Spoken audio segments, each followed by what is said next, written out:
Let's bring in our guest for this hour, joining us to discuss, National Trial Attorney Michael Jaafar. Michael, great to see you. Thank you so much for joining me on the program. And first and foremost, I just want to say, as I anticipate the defense delivering their closing argument, I think they start off with the line, no coercion, no case. Because if there's no coercion, then it's going to be difficult for this jury to move on in this case and find him guilty of these charges.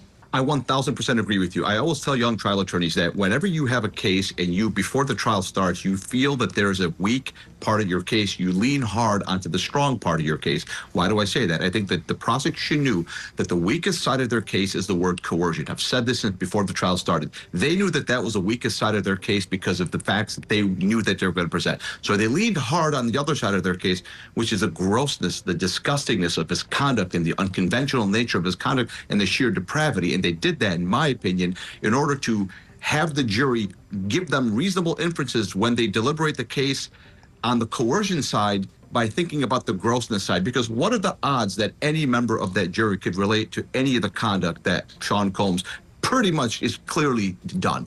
Not a single one of them, not even 1% of the richest people in the world, I think, can even understand this type of depravity. So the word coercion is a big, big, big hurdle.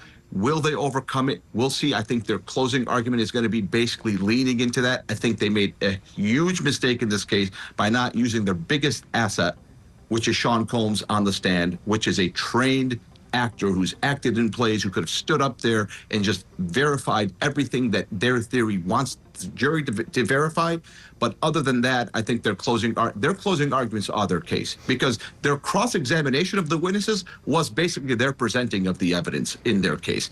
I think besides the mistake that I believe, my personal feeling is that they made a mistake by not bringing them on the stand, but their closing arguments really need to bring it home. They really need to bring it home because the state, the federal government brought it in their case. And Mike, in the prosecution's closing argument, one of the things that I like that they're doing is, it's easy to sort of overlook the coercion, right? If you're thinking that all these women wanted was the lifestyle.